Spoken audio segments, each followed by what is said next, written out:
আজকে মুসলমানদের জন্য অত্যন্ত একটি গুরুত্বপূর্ণ রাত্রি আসতেছে এবং পরের দিন আসছে। শবে বরাত সম্পর্কে আমরা গত জুমায় কিছুটা আলোচনা করেছি। শবে বরাতের গুরুত্ব এবং ফজিলত সম্পর্কে, শবে বরাতে আমাদের আমল কি হতে পারে, কাজ কি হতে পারে, সে বিষয়ে আমি কিঞ্চিত ধারণা দিতে পেরেছি আশা করি। আজকে মুসলমানদের জন্য আরেকটা খুবই বিপজ্জনক বিষয় হচ্ছে 14ই ফেব্রুয়ারি। এ সম্পর্কে যেহেতু আমরা মুসলমান, প্রত্যেকটা বিষয় আমাদের জানা থাকা দরকার। মুসলমান কোন কাজ করবে, কোন কাজ করবে না। যেহেতু শবে বরাত সম্পর্কে আমরা শুনেছি, জেনেছি এবং তদ অনুযায়ী আজকে আমরা আমল করব ইনশাআল্লাহ। বাকি আজকে যেহেতু আরেকটা দিবস আছে, সেই দিবসটা মুসলমান পালন করবে কি করবে না, সেই বিষয়টা নিয়ে আজকে আলোচনা করব। 14ই ফেব্রুয়ারি ভালোবাসা দিবস। আমরা জানি কি জানি না? কথা বলেন, জানি কি জানি না? জানি সবাই। এখন আমরা জানি মোবাইল ফোনের বদলতে, টিভি সিরিয়ালের বদলতে, পত্রপত্রিকার কারণে আমরা সবাই এটা জানি যে আজকে 14ই ফেব্রুয়ারি বিশ্ব ভালোবাসা দিবস। এই ভালোবাসা দিবসটা আসলো থেকে, এর ইতিহাস কি, মুসলমানদের কি করণীয়, সে সম্পর্কে কিঞ্চিত আলোচনা করব। ওয়ামা তাওফিকি ইল্লা বিল্লাহ। সম্মানিত হাজিরিন, আল্লাহ রাব্বুল ইজ্জত ওয়াল জালাল বান্দার হিসাব নিকাশ নেবেন কিয়ামতের ময়দানে। এটা আমরা সমস্ত মুসলমান বিশ্বাস করি। এর ভিতরে বান্দার যে হিসাব নেবেন, আপনাকে 60 বৎসর, 70 বৎসর, 80 বৎসর যে জিন্দেগি আল্লাহ তাআলা দান করেছেন, এই 60, 70, 80 বছরের জিন্দেগির ভিতরে আল্লাহ তাআলা যৌবনকালের হিসাবটা আগে নেবেন। কোন কালের হিসাবটা আল্লাহ তাআলা আগে নেবেন? যৌবনকালের হিসাবটা আল্লাহ তাআলা আগে নেবেন। আল্লাহর রাসূল সাল্লাল্লাহু আলাইহি ওয়াসাল্লাম বলেন, যেই ব্যক্তি এই যৌবনকালকে আল্লাহ এবং আল্লাহর রাসূলের দেখানো পথ অনুযায়ী তার জীবনকে অতিবাহিত করবে, আল্লাহ রাব্বুল আলামিন কাল কিয়ামতের ময়দানে তার আরশের নিচে 7 শ্রেণী লোকদেরকে ছায়া দিবেন। তার ভিতরে থাকবে নবী রাসূলগণ, শহীদগণ, ন্যায় বিচারকগণ। এর ভিতরে অন্যতম এক শ্রেণীর লোক থাকবে যারা যুবককালে তার যৌবনের হেফাজত করেছিল। সুবহানাল্লাহ। যারা যৌবনকালে যৌবনের হেফাজত করেছে, তারা আল্লাহ পাক রব্বুল আলামিনের সেই বিশেষ প্যান্ডেলের নিচে ছায়া পাবে। তাহলে আমরা যারা যুবক আছি, তারা ওই বিশেষ প্যান্ডেলের নিচে ছায়া পেতে চাই কি চাই না? আমরা যদি সেই বিশেষ প্যান্ডেলের নিচে ছায়া পেতে চাই, তাহলে আমাদেরকে এই যৌবনের হেফাজত করতে হবে। এখন ইহুদি খ্রিস্টানরা এমন এক ভাইরাস আমাদের ভিতরে ছড়িয়ে দিয়েছে, যার কারণে আজকে আমাদের যৌবনকে হেফাজত করতে চাইলেও হেফাজত করতে পারি না।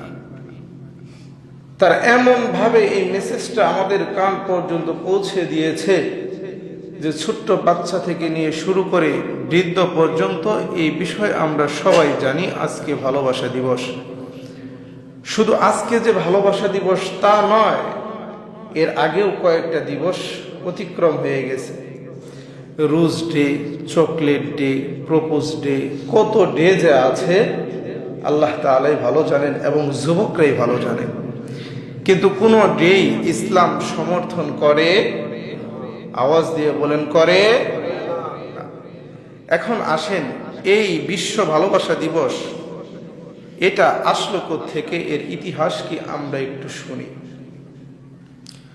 হযরত ঈসা আলাইহিস সালাতু ওয়াস সালাম দুনিয়াতে আসার আগে, ঈসা আলাইহিস সালাতু ওয়াস সালাম দুনিয়াতে আসার আগে যে জাতি ছিল, তারা প্রত্যেকটা ভালো কাজের জন্য আলাদা আলাদা প্রভু মানত। তারা সূর্য পূজা করত, তারা চন্দ্র পূজা করত, তারা গাছ পূজা করত, তারা জমিন যাতে ভালো উর্বর হয় সেজন্য একটা দেবতার পূজা করত। এরকম তাদের প্রত্যেকটা দেবতার আলাদা আলাদা নাম ছিল। তো জমিন উর্বর হয় এই দেবতার নাম ছিল লুপার কালিয়া। নাম কি ছিল? লুপার কালিয়া। এই দেবতাকে উদ্দেশ্য করে তারা একটা অনুষ্ঠানের আয়োজন করত এই 14ই ফেব্রুয়ারি। অনুষ্ঠানের ধরনটা কেমন ছিল?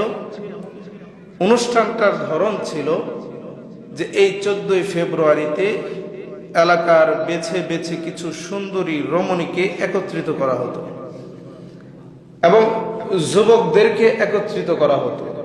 লটারির মাধ্যমে ওই যুবতীগুলাকে যুবকদেরকে দেওয়া হতো এবং এই দিনে কিছু পশু তারা জবেহ করত এবং সেই পশুর চামড়া, ছাগলের চামড়া ওই নারীর গায়ে পেঁচিয়ে ওই পশুর রক্ত এবং কুকুরের রক্ত একটা লাঠির ভিতরে তারা লাগিয়ে দিত এবং সেই লাঠি দিয়ে ওই যুবক যে যুবতীকে পেয়েছে ওই যুবতীকে প্রহার করত, পিটাইত।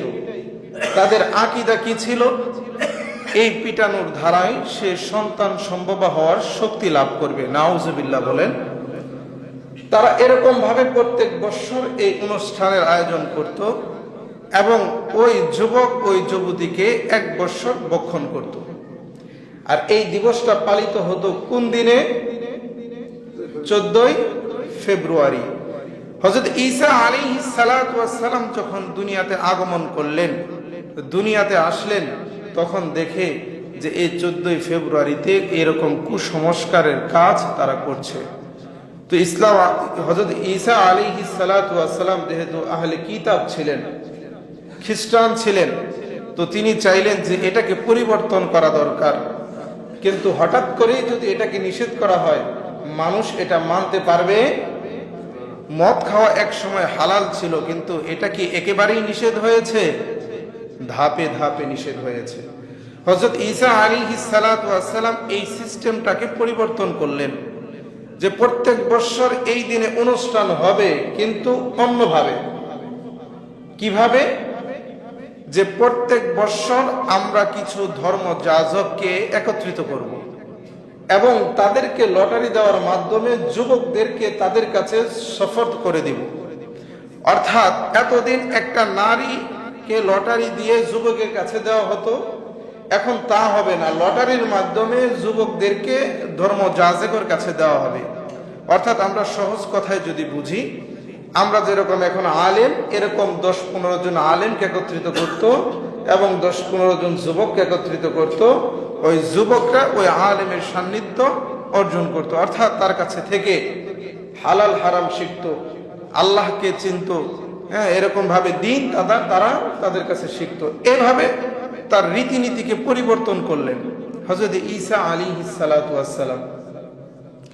তো এভাবে চলতে থাকলো। যখন 476 হিজরি 476 সনে যখন লুপার নামে একজন ব্যক্তি এটা খেয়াল করলো যে এতদিন তো আমরা এই কাজটা করতাম একটা দেবতার নামে, লুপার কালিয়ার নামে, আর পোপ জেলিয়াস নামে এক ব্যক্তি বলতেছে যে এটা আর আমরা দেবতার নামে করব না, এখন থেকে এই অনুষ্ঠানটা হবে ঠিক, কিন্তু একজন ধর্মযাজকের নামে। তাহলে কোন ধর্মযাজকের নামে এটা করা যেতে পারে? তখন তারা দেখলো যে কে প্রসিদ্ধ, কে মানুষের কাছে প্রিয়, তার নামে এই অনুষ্ঠানটা হতে পারে। তখন খুঁজে দেখলো যে বেলেন্ট একজন ব্যক্তির নাম। তো এই ব্যক্তির নামে এই অনুষ্ঠানের প্রথা শুরু হলো। তাহলে এটা আমাদের মূল বিষয় হচ্ছে যে বুঝার বিষয় হচ্ছে যে এই অনুষ্ঠানটা আসছে মূর্তি পূজকদের থেকে। কোত্থেকে আসছে? মূর্তি পূজকদের থেকে। তারপরে আহলে কিতাব এটাকে একটু পরিবর্তন করার চেষ্টা করেছে। তাহলে এই বেলেন্ট যে নাম হয়েছে ভ্যালেন্টাইন্স ডে, এটার নামকরণ করা হয়েছে কার নামে? একজন ধর্মযাজকের নামে। এখন এই ধর্মযাজক কে? এটার ব্যাপারে 50 জন ব্যক্তির কথা আসছে। এই একই নামে ইতিহাসবিদগণ যারা এটা নিয়ে গবেষণা করেছে, তারা বলে যে 50 জন লোক এরকম নাম ছিল যাদের নাম ভ্যালেন্টাইন্স, এই নামে প্রসিদ্ধ ছিল। তাদের ভিতরে অন্যতম যার কথা বেশি বলা হয়, রোমান বাদশাহ ওই ব্যক্তিকে, ভ্যালেন্টাইন এই ব্যক্তিকে কারাবন্দী করেছিল। কারাবন্দী করার পর যখন তারা তাকে হত্যা করে ফেলবে, এই জন্য একটা জেলখানায় তাকে আবদ্ধ করে রাখা হয়েছে। সেখানে ওই ভ্যালেন্টাইন ওই কারারক্ষী প্রধানের মেয়ের সাথে প্রেমে পড়ে গেছে। ওই কারা ঘরের ভিতরেই ওই মেয়ের সাথে কথাবার্তা বলে, তাদের সাথে গল্পগুজব হয়। একটা সময় তাদের ভিতরে ভালোবাসা হয়ে গেছে এবং ভালোবাসার কারণে তারা চিঠি আদান প্রদান করা শুরু করে দিয়েছে। কি আদান প্রদান করা শুরু করে দিয়েছে? এখন বর্তমান সময়ে চিঠি আছে, কথা বলেন আছে, কিন্তু একটা সময় ছিল কি ছিল না? কিন্তু এখন চিঠি বন্ধ হওয়ার কারণ কি? এই যে মোবাইলের কারণে আজকে আমাদের এই চিঠি বন্ধ হয়ে, মোবাইল আমাদেরকে অনেক উপকার করেছে, আবার অনেক ক্ষতিও করেছে। এই মোবাইলের কারণে আজকে দেখা যাচ্ছে যারা সমাজে এক সময় না, এখনো নিন্দনীয় ব্যক্তি, যাদেরকে আমরা নিচু চোখে দেখি, তারাও আজকে এই মোবাইলের বদলতে ভাইরাল হয়ে গেছে এবং তাদেরকে নিয়ে আমরা বড় বড় অনুষ্ঠানে তাদেরকে প্রধান অতিথি রাখি, প্রধান আকর্ষণ হিসাবে তাদেরকে রাখি কি রাখি না? বেশ কিছুদিন আগে চুর সিদ্দিক চুরি করে ভাইরাল হয়েছে না? হয়েছে কিনা? কম বেশি কিন্তু আমরা সবাই জানি চুর সিদ্দিক, কিন্তু তাকে এখন দেখা যায় বড় বড় স্টেজে তাকে প্রধান অতিথি করা হয়। তো এই মোবাইলের বদলতে যেরকম উন্নতি হয়েছে এরকম অবনতিও হয়েছে। তাহলে আমরা চিঠিটা হারালাম কেন? মোবাইলের কারণে। তো একটা গজল আছে এরকম, আমি আপনাদেরকে একটু শোনাই। এদেশে মোবাইল আইছে, চিঠি বন্ধ হয়ে আছে। ওদেশে মোবাইল আইছে, চিঠি বন্ধ হয়ে আছে। দেওয়ানা বানাইছে, পোলা মাইয়ার মনের কথা বাসে বাতাসে।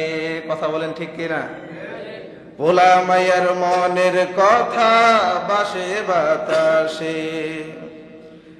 ও দেখো পোলা পাইনের মন বাদা ফেসবুকে এখন। ও দেখো পোলা মাইয়ার মন বাদা ফেসবুকে এখন। মোবাইলে চ্যাটিং কইরা কাটায় সারাক্ষণ। এই মোবাইল পাইয়া দেখো মদনের মাইয়া। এই মোবাইল পাইয়া দেখো মদনের মাইয়া। কি কাণ্ড গঠাইছে, স্বামীর সংসার রাইখা নাকি পালাইয়া গেছে। আরে স্বামীর সংসার রাইখা নাকি পালাইয়া গেছে। ওদেশে টিকটক আসিয়া সব গেল বাসিয়া। ওদেশে টিকটক আসিয়া সব গেল বাসিয়া। সিদ্দিক চোরায় নায়ক হইছে আইডি খুলিয়া। সিদ্দিক চোরায় নায়ক হইছে আইডি খুলিয়া। দেশে মোবাইল আইছে, চিঠি বন্ধ হইয়াছে। এই মোবাইলে হাই কি জাদু আছে ভাই। এই মোবাইলে হাই কি জাদু আছে ভাই। পোলাপান বুঝাছে, পড়ালেখা তুইলা রাখছে সপ্তম আকাশে। কথা বলেন ঠিক কিনা? এখনকার ছেলে মেয়েরা পড়ালেখা করে না, সব সময় মোবাইল গুতাগুতি করে কি করে না? আজকে এই মোবাইলের কারণে পড়ালেখা শেষ হয়ে গিয়েছে। সন্তানকে যদি বলা হয় তুমি মোবাইলের ভিতরে কি করছো? সব সময় তোমার হাতে মোবাইল কেন? আজকে ডিজিটাল হওয়ার কারণে সন্তানরা বলে ক্লাস করছি, মোবাইলে এক্সট্রা ক্লাস করতেছি, যার কারণে মোবাইল সব সময় আমার হাতে থাকে। মোবাইলের ভিতরে প্রশ্ন এসেছে, মোবাইলের ভিতরে পড়ার সাজেশন এসেছে, এই কারণে মোবাইল আমরা হাতে নিয়ে পড়ালেখা করছি। কিন্তু মা বাবা এই বিষয়ে বেশি পারদর্শী না হওয়ার কারণে আজকে সন্তানদের হাতে আমরা মোবাইল তুলে দিয়েছি, আর এই মোবাইল তুলে দেওয়ার কারণে সন্তানগুলা ধ্বংস হয়ে যাচ্ছে। কথা বলেন ঠিক কিনা? যাই হোক, যে কথা বলছিলাম, তাহলে এই চিঠি তারা আদান প্রদান করত। তো যখন 14 ফেব্রুয়ারির দিন ওই ধর্মযাজককে কারারক্ষীরা তাকে হত্যা করলো, তো ওই 14 ফেব্রুয়ারিকে মনে রাখার জন্য, স্মরণ রাখার জন্য কিছু ভালোবাসা প্রেমিক যারা এই প্রেম প্রীতিকে সাপোর্ট করে, তারা এটাকে দিবস হিসাবে পালন করা শুরু করে দিয়েছে। তো সেই উদ্দেশ্যে এই ভালোবাসা দিবস পালিত হচ্ছে। এখন কথা হচ্ছে, ইতিহাস থেকে আমরা যতটুকু বুঝতে পারলাম, যতটুকু জানতে পারলাম, এটা কি কোনো মুসলমানের দিবস হতে পারে? আরেকটু আওয়াজ দিয়ে বলেন, হতে পারে? তাহলে আমরা এই 14 ফেব্রুয়ারি দিবস পালন করব। মুসলমানদের জন্য কোনো বসন্ত বরণ অনুষ্ঠান হতে পারে, বৈশাখ মাসের অনুষ্ঠান হতে পারে, জন্ম দিবস হতে পারে, কোনো কিছুই মুসলমানদের জন্য এরকম হতে পারে না। জন্ম দিবস সম্পর্কে যদি বলি, এটাও মূর্তি পূজকদের থেকে আসছে। আজকে আমরা আমাদের ঘরে ঘরে এই জন্মদিন পালন হচ্ছে কি হচ্ছে না? সন্তান নারাজ হয়, যার কারণে আমরা আমাদের বাড়িতে জন্মদিনের আয়োজন করি। কিন্তু আমরা যদি ইতিহাসের দিকে তাকিয়ে দেখি এই জন্মদিন কোত্থেকে এসেছে, তাহলে দেখি যে এখানে ইসলাম কোনোভাবেই সমর্থন করে।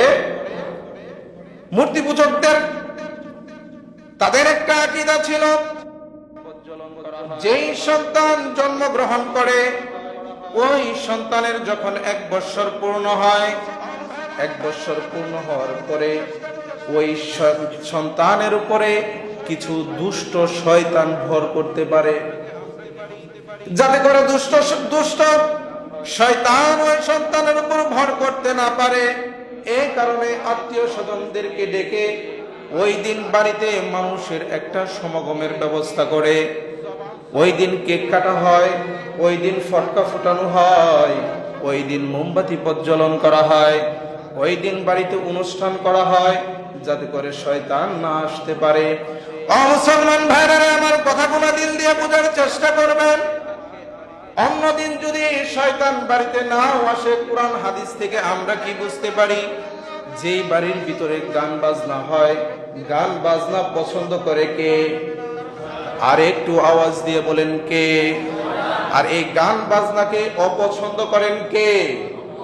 জবান খুলে বলেন, কে? তাহলে আল্লাহ তাআলা সেটা অপছন্দ করছেন, আর শয়তান সেখানে পছন্দ করে। অন্যদিন যদি শয়তান আমার বাড়িতে নাও আসে, কিন্তু এই অনুষ্ঠানের মাধ্যমে কেমন যেন শয়তানকে আমার বাড়িতে ইনভাইট করে আনা হচ্ছে। কথা বলেন ঠিক কিনা? এজন্য আল্লাহ রাসূল সাল্লাল্লাহু আলাইহি ওয়াসাল্লাম বলেন, কোন ব্যক্তির জন্মদিবস পালন করা যাবে না, কারণ আমাদের নবী মুহাম্মদুর রাসূলুল্লাহ সাল্লাল্লাহু আলাইহি ওয়াসাল্লাম সবার মহব্বতের, সাহাবায়ে কেরাম সবচেয়ে বেশি ভালোবাসতেন। সাহাবায়ে কেরামদের মতো ভালোবাসা আমরা কখনোই দেখাইতে পারবো না। তারা কখনোই রাসূলুল্লাহ সাল্লাল্লাহু আলাইহি ওয়াসাল্লামের জন্মদিন পালন করে নাই, তারা কোনোদিন ফটকা ফুটায় নাই।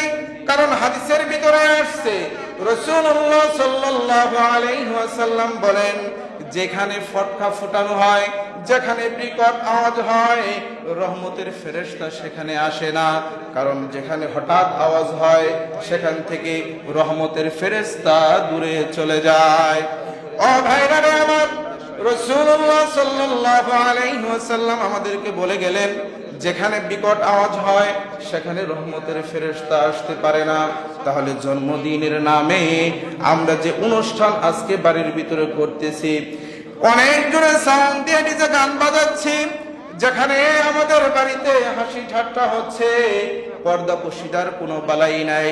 যেখানে ফটকা ফোটানো হচ্ছে সেইখানে তো রহমতের ফেরেশতা থাকবে দূরের কথা।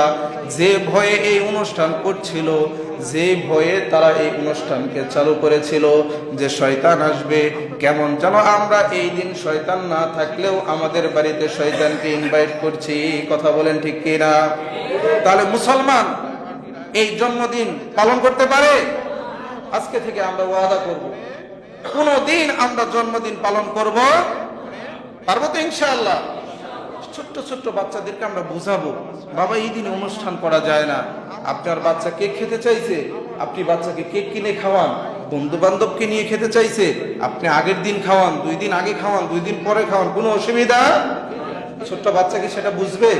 আমরা তো ছোট্ট বাচ্চাদেরকে ছোটবেলা থেকে এরকম শিখাইছি বিদায় আজকে আমাদের কাছে বায়না করে আমাদেরকে কেক কিনে দিতে হবে, আজকে পার্টির আয়োজন করতে হবে।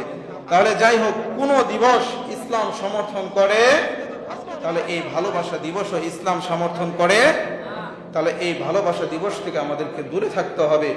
মুসলমান ভাই, আমার বোন, আমার মেয়ে, আমার ছেলে, আমার ভাই আজকে এই 14ই ফেব্রুয়ারিতে কত গুনাহে নিমজ্জিত হয়ে যাচ্ছে, কত গুনাহ করতেছে। এই যে রাস্তাঘাটে আজকে যারা বের হবে, এরা কারা? এরা তো আমাদেরই মেয়ে, আমাদেরই তো সন্তান, আমাদেরই তো ভাই, আমাদেরই তো বোন, আমাদেরই তো মা, আমাদেরই তো সব। কিন্তু আজকে আমরা বেখেলির কারণে তাদেরকে ছেড়ে দিচ্ছি। আজকে যে কত নারী তার সতীত্ব হারাবে সেটা আল্লাহ পাক রব্বুল আলামিনই ভালো জানে। এই গজবের কারণে যে কত মানুষ তার সতীত্ব হারাবে, কত যুবক তার জিনার কাজে লিপ্ত হবে। তো সেই পথ থেকে আমাদেরকে ফিরে আসতে হবে। এবং আমরা যুবক যারা আছি, আমাদের মা বাবা, আমরা মা বাবা যারা আছি তাদেরকে সচেতন হতে হবে যে এই 14ই ফেব্রুয়ারিতে কোনোভাবেই যেন আমার সন্তান বাড়ির বাহিরে একা না যাইতে পারে। আমরা তাদেরকে কমস কম এই দিন গার্ড দিয়ে তাদেরকে বাড়ির বাহিরে নিয়ে যাব। যেহেতু এই তারিখে শুক্রবারে পড়ে গেছে, এই শুক্রবারে তো স্কুল কলেজ নাই। আবার অনেক সময় বলতে পারে যে এক্সট্রা ক্লাস আছে, বলতে পারে কি পারে না? এক্সট্রা ক্লাসে হবে না, সেটা না হয় পার্কে হবে, আর না হয় রেস্টুরেন্টে হবে। কথা বলেন ঠিক কিনা? এই জন্য ওই এক্সট্রা ক্লাস করার জন্য আপনিও যাবেন, যে বাজান বা মা তোমার কি এক্সট্রা ক্লাসটা হয়, আমি তোমাকে নিয়ে যাব। তাহলে আমাদেরকে এই সমস্ত দিবস থেকে ফিরে আসতে হবে। সম্মানিত হাজিরিন, আজকে যেহেতু শবে বরাত, অনেক গুরুত্বপূর্ণ একটি রাত আমাদের জন্য আসছে। এই জন্য গুরুত্বপূর্ণ রাত্রে একটা গুরুত্বপূর্ণ আমলের কথা বলেই আলোচনা শেষ করে দিব। আল্লাহর রাসূল সাল্লাল্লাহু আলাইহি ওয়াসাল্লাম তিনার চাচা আব্বাস রাদিয়াল্লাহু তাআলা আনহুকে ডেকে বলেন, ও আমার চাচা, আপনাকে আমি একটা আমলের কথা বলে দিচ্ছি, যে আমলটা আপনি জীবনে, যে আমলটা আপনি প্রত্যেক দিন করবেন, যদি সম্ভব না হয় সপ্তাহে একদিন করবেন, যদি তাও সম্ভব না হয় মাসে একবার করবেন, যদি তাও কোনোভাবে সম্ভব না হয় বৎসরে একবার করবেন, তাও যদি দেখেন কোনোভাবে বছরে একবারও আপনি করতে পারছেন না, জীবনে একবার হলেও এই আমলটা করবেন। আল্লাহর রাসূল সাল্লাল্লাহু আলাইহি ওয়াসাল্লাম বলেন, এই আমলটা যে করবে আল্লাহ রাব্বুল আলামিন তার জিন্দেগীর সমস্ত গুনাহ খাতাকে maaf করে দিবে। আর একটু আওয়াজ দিয়ে বলেন সুবহানাল্লাহ। আমলটা কি? রাসূলুল্লাহ সাল্লাল্লাহু আলাইহি ওয়াসাল্লাম বলেন, সালাতুত তাসবিহ 4 রাকাত নফল নামাজ পড়বেন। অন্যান্য নামাজের থেকে এই নামাজটা একটু ব্যতিক্রম, অন্যান্য নামাজের চাইতে একটু ব্যতিক্রম। সেটা হচ্ছে এখানে এই নামাজের ভিতরে 300 বার একটা দোয়া পড়তে হয়। দোয়াটা আমার সাথে সাথে বলেন, সুবহানাল্লাহি ওয়ালহামদুলিল্লাহি ওয়া লা ইলাহা ইল্লাল্লাহু আল্লাহু আকবার। এই ছোট্ট দোয়াটা 300 বার পড়তে হবে। কতবার? মনোযোগ দিয়ে শুনেন কিভাবে পড়বেন। রুকু থেকে প্রত্যেক রাকাতে 75 বার পড়তে হবে। কতবার? 75 বার। প্রথম যখন আপনি নামাজের নিয়ত করলেন, আল্লাহু আকবার বলে হাত বাঁধলেন, সানা পড়বেন। সানা পড়ার পরে এই দোয়াটা 15 বার পড়বেন। কতবার? 15 বার।